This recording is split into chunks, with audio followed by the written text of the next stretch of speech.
The sign for natural looks like this. Have you seen this before? What does it remind you of? Looks a little like a box, right? Oh yes, it's really like a box. If a note does not have a flat or sharp before it, it is always a natural, with two exceptions. So basically, unlike something unusual happens, we just muse is natural. Something is right, but let's check the exceptions. The first exception is when an accidental is placed before a note. That note will always sound that way through the entire bar.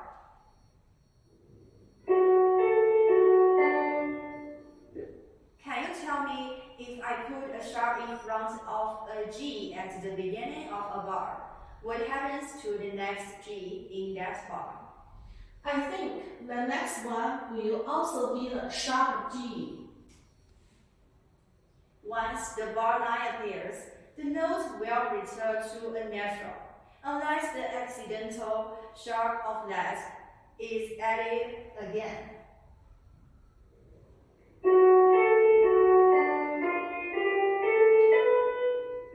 So, what's the magic trick here? The bar line is like a reset button. Everything goes back to normal after it. Let's look at the last moment of Beethoven's Fifth Symphony once again.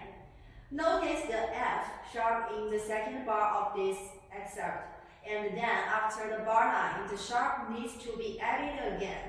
In the fourth bar of this excerpt, we noticed that the F sharp carries through the bar.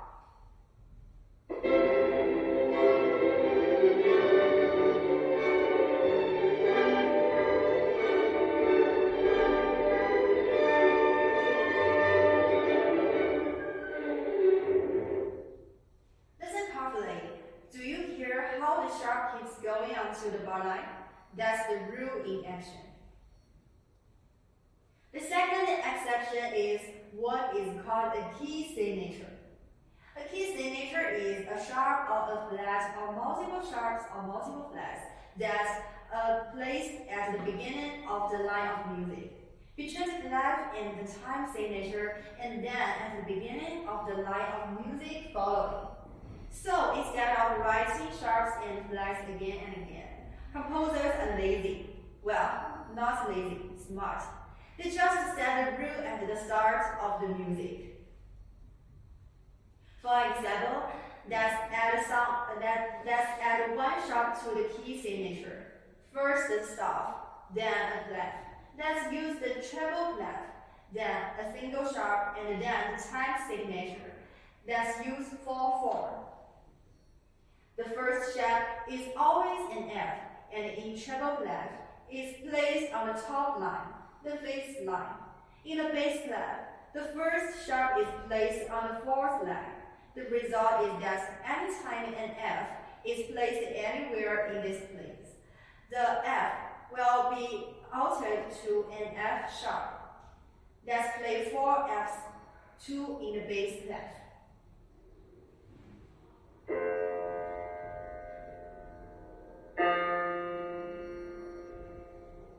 And 2 in the treble clef.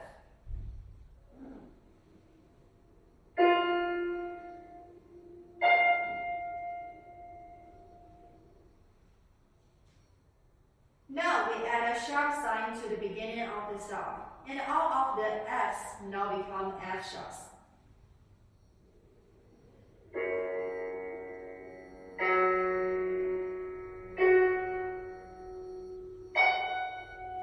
So, without me writing sharps all over the place, you already know every F is equal to F sharp. It is easy, right?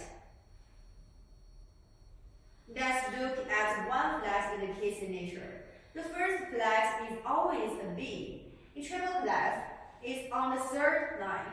In bass clef, it's on the second line. Again, that means that every B written will be a B flat, without the need to add the flat sign before the note again. It's important to learn that if we have sharp in the key signature, we cannot also have less in the key signature. If we have less in the key signature, we cannot also have sharps in the key signature. If we are playing work with one sharp in the key signature, of course, we know that sharp is always an F. But if the composer would like to have an F natural played, a natural sign would have to be placed before the F. Let's look at the oboe part during a section of Bach's Academic Festival Overture. We first notice that Bach writes a sharp sign at the beginning of the line, on the fifth line in treble clef. Of course, we know also that indicates that all Fs are now F sharps. Since Bach writes an F natural in this spot, he also has to add the natural sign. He also does this in the first violin part.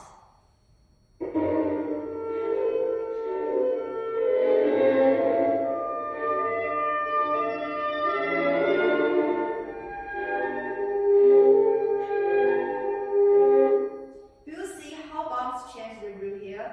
He writes a natural, so the F sharp becomes F natural just for the moment. The same applies to flats. Let's look at the Tchaikovsky's Fourth Symphony in that moment.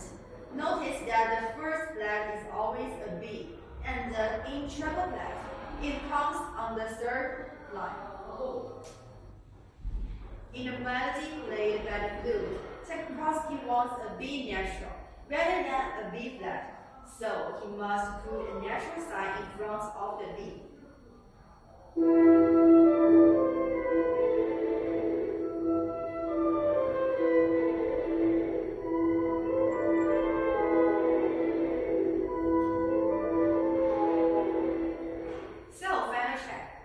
Do you do if your key signature says B flat, but the composer wants a B natural? Maybe add a natural sign. Exactly, add a natural sign.